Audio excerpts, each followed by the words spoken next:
करता ना. आता तुम्ही व्यवसाय काय करता मला सांगा. रिक्षा चालवतो. त्याच्या व्यतिरिक्त काय करता. त्याच्या व्यतिरिक्त काहीच नाहीये. त्याच्या व्यतिरिक्त काहीच नाही करत. बीएसटी मध्ये आहेत की नाही कोण म्हटलं नाहीये. खोटं बोलतोय ते. दोन सर्व्हिस तुमच्याकडे रिक्षा पण आहे BST मध्ये पण मी काय सांगितलं मी आता माझ्या अंगावर युनिफॉर्म कुठला आहे तो बघा ना. आताच बोलला ना तुम्ही. आताच बोलला ना. लाईव्ह बोलताय ना तुम्ही लाईव्ह बोलताय ना. 2023 मी काय सांगितलं लाईव्ह मध्ये बोलताय ना. तुम्हाला रोजगार भेटतो. रोजगार कुठं आम्हाला निर्माण साहेब मला सांगा आज तुमच्या 15,000 रुपये भेटत कॉन्ट्रॅक्ट आहे ना. कॉन्ट्रॅक्ट आहे ना. ठीक आहे ना. बीएसटी मध्ये 15,000 त्यांना भेटत असतील आणि नंतर 15,000 मध्ये घर नाही चालत. 200 बीएसटी मध्ये 15,000 पगार असेल. कॉन्ट्रॅक्ट आहे. मी पेमेंट स्लिप दाखवतो ना. पेमेंट स्लिप आहे ना माझ्याकडे.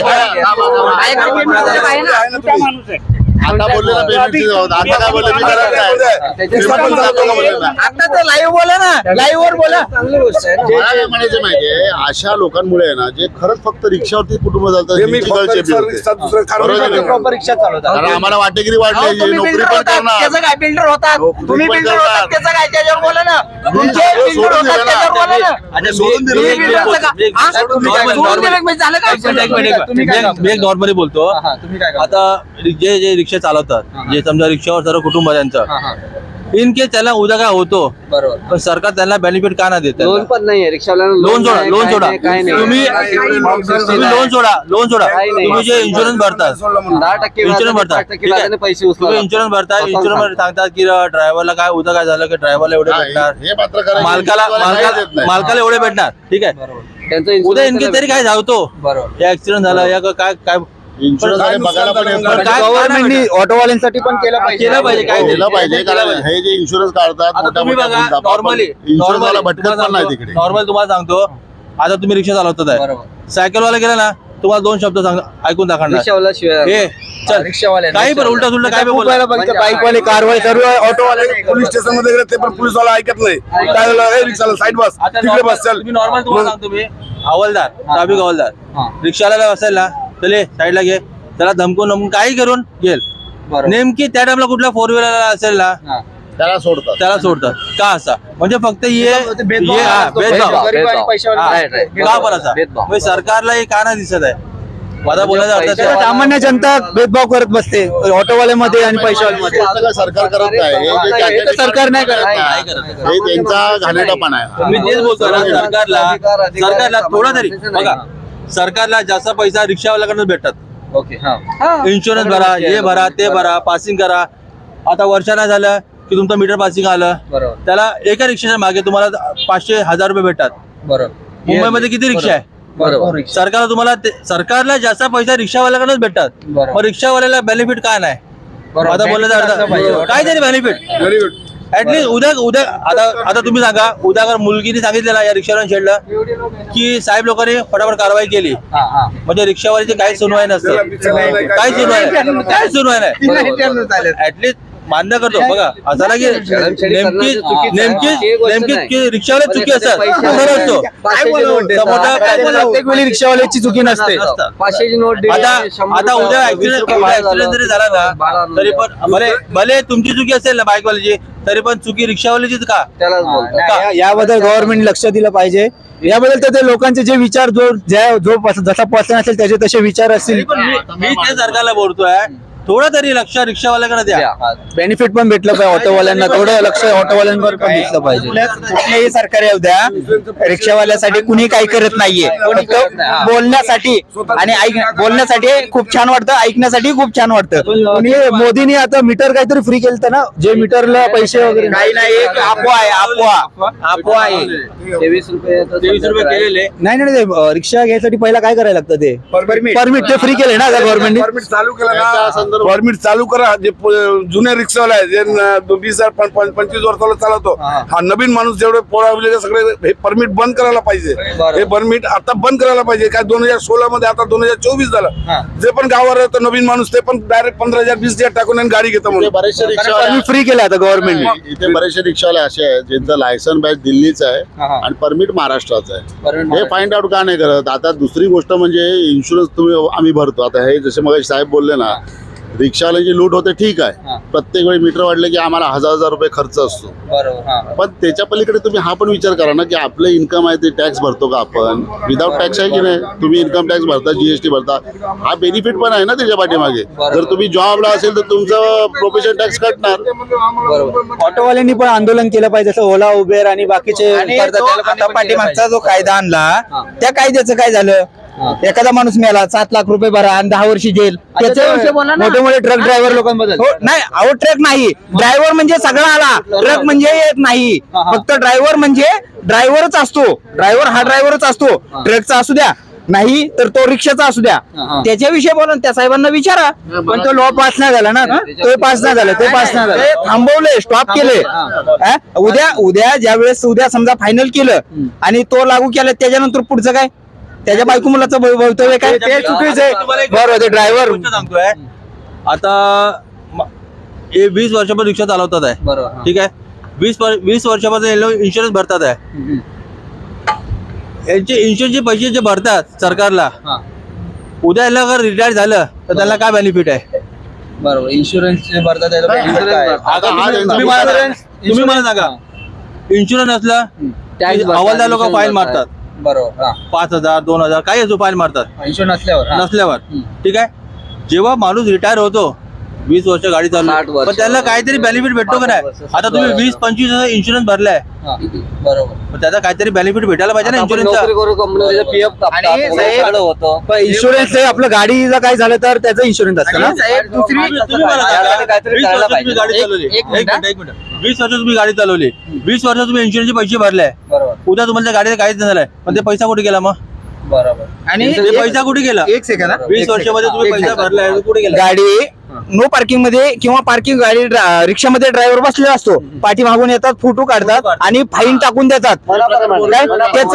तर बाईकवाल्यांना पण 4 व्हीलर पण गाडीत तो बसलेला आहे, रिक्षा समोर थांबलेला आहे, तो बसलेला आहे, तो उतरतोय त्यावेळेस पाठीमागे फोटो काढतात आणि निघून जातात. टार्गेट त्यांना पूर्ण करायचं.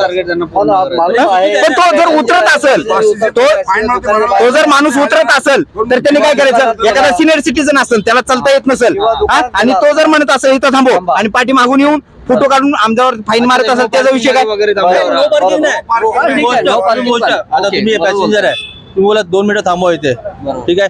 आता मागे कोण आहे तुम्हाला पण नाही माहिती, मागून आलं, फोटो काढलं, तुम्हाला बोलला पण आहे, फोटो काढला करून निघालं आणि ऑनलाईन तुम्हाला 500 रुपये. आता तुम्ही विचार करा, दिवसभरात रिक्षावाले 500-700 रुपये कमवतात, त्यातले तुम्ही 500 रुपये फाईन भरणार. हे खूप चुकीचं आहे, हे खूप चुकीचं आहे.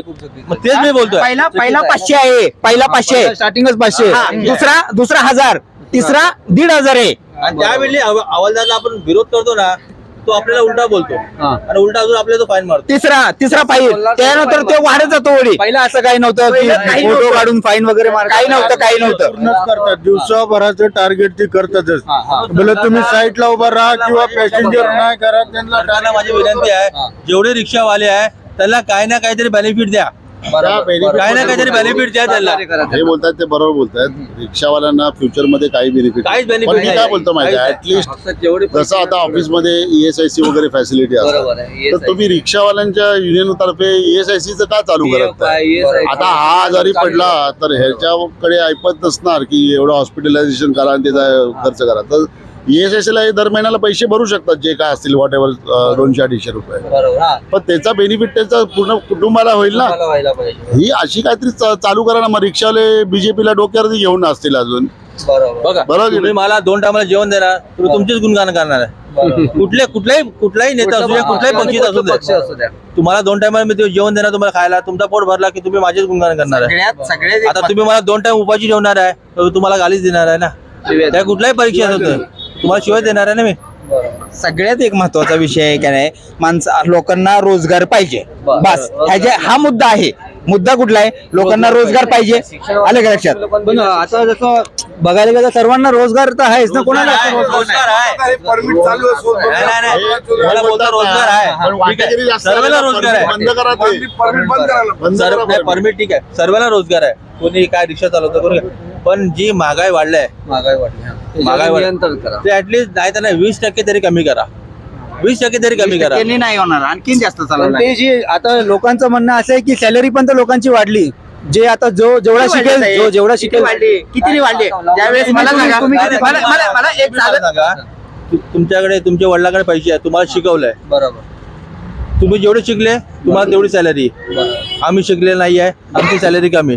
हा मग तेच लोकांचा बोलायचा अर्थ असा आहे की म्हणजे तुम्ही जे शिकणार तुम्हाला त्याच्यावर पैसे आहे, तो 5 माणसाला बरोबर. घर भाडं आणि रिक्षाची सीट देणं हे बरोबर. त्या माणसाला कठीण.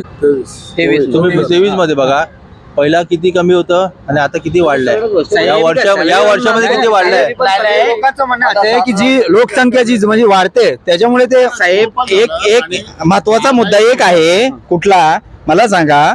घर चालवायला घर भाडं द्यावं लागतं 7,000 रुपये, बरोबर आहे.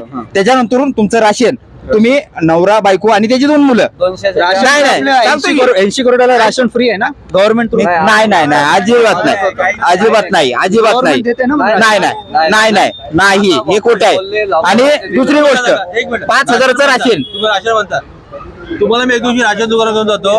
राशनवाला काय बोलतो? राशनवाला तांदूळ फक्त तुम्ही बघा, तुम्ही आयुष्यात कधी खाणार नाही. गहू पण बघा. काय क्वालिटीचं आहे. त्याच्यानंतर त्याचं राशन, त्याच्या मुलाची फी, त्याच्यानंतर त्याचा मोबाईल रिचार्ज, त्याच्यानंतर गॅस, त्याला जाण्या येण्यासाठी पेट्रोल, ह्या सगळ्याचं जर कॅल्क्युलेशन केलं तर त्याचं काय ते बघा. प्लस मायनस काही राहत नाहीये. बॅलन्स 1 रुपया राहत नाही. महिन्याअखेरला दुसऱ्याकडून भीक मागावं लागते. मग तुमचं म्हणणं काय की मोदींनी म्हणजे जे आता नाही शिकलेले आहेत त्यांच्यासाठी म्हणजे काय करावं? शिकलेलं आहे, मी शिकलेलो आहे साहेब. तुम्ही शिकले. हो. 28,000 पगार झाला. तुम्ही शिकलात म्हणून. बरोबर. पण आम्ही अनपड, आम्ही कुठे जाणार? आमचं किती वाढून तेच म्हणजे लोक गव्हर्नमेंटचं म्हणणं तेच आहे की शिका. माझा बोलायचं आता माहिती, मी सरकारला हे ना बोलताय की आज 100 रुपये वाढलाय, 20 रुपये कमी करा, 80 रुपये कमी करा. फक्त 20 रुपये तरी कमी करा. 20 रुपये कमी केले तर किती मोठा फरक पडतो बघा तुम्ही. आणि गरिबांसाठी आता ठीक आयुष्यमान भारत चालू केलं, चांगली गोष्ट आहे, आम्हाला पण आवडतं. चांगली गोष्ट आहे. 5 लाखाचं benefit थोडं आहे. कसं चुकतं माहिती आहे. आता ईव्ही कारसाठी ह्या लोकांनी सीएनजीचे भाव वाढवून ठेवले. सीएनजी तर आपलं स्वतःचं प्रोडक्शन आहे, ते काय तुम्ही इम्पोर्ट करत नाही. बस सीएनजी वरती आम्हाला रिक्षावाल्यांना चांगला बेनिफिट होता, पण त्याचे भाव पण तुम्ही पेट्रोलच्या लेवलला करून ठेवले तर आम्ही कमवणार काय? लोकशाही आहे आणि लोकशाहीत प्रत्येकाचा अधिकार आहे मांडायचा, आपली भूमिका मांडायचा प्रत्येकाला अधिकार आहे. बरोबर आहे. आणि त्या अधिकारां का तर जर तुम्हाला मला सगळ्या गोष्टी मिळतात अवेलेबल, तर मी गाजावाजा करणारच नाही ना. बरोबर.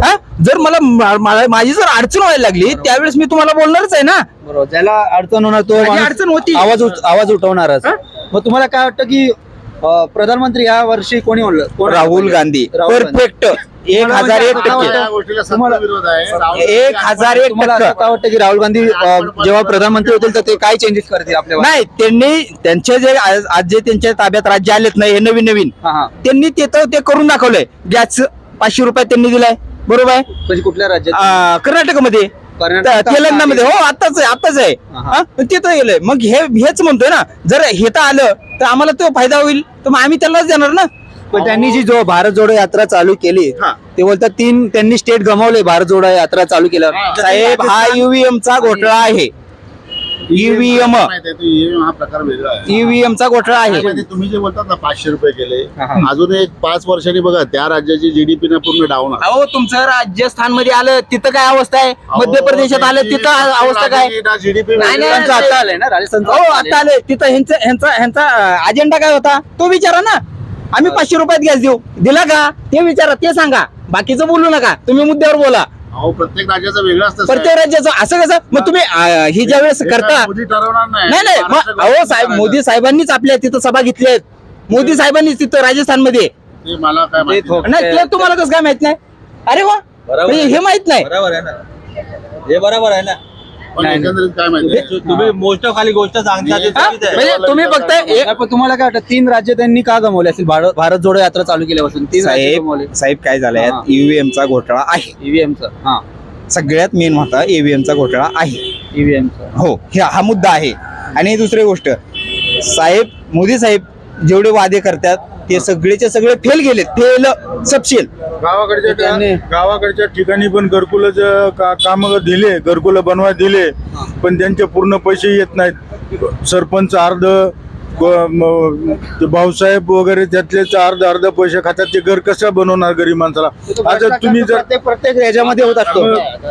घरकुलचं बघितलं सांगली जिल्ह्यामध्ये आमच्याकडे एकदम उत्तम चाललंय. घरकुलाचे पैसे लोकांना भेटतात, पण त्यांचं कसं आहे, तुम्ही एवढ्या पर्सेंट काम करा, तेवढ्या पर्सेंटचं बिल भेटणार, परत तेवढा पर्सेंट करा, पेमेंट भेटतं त्यांचं.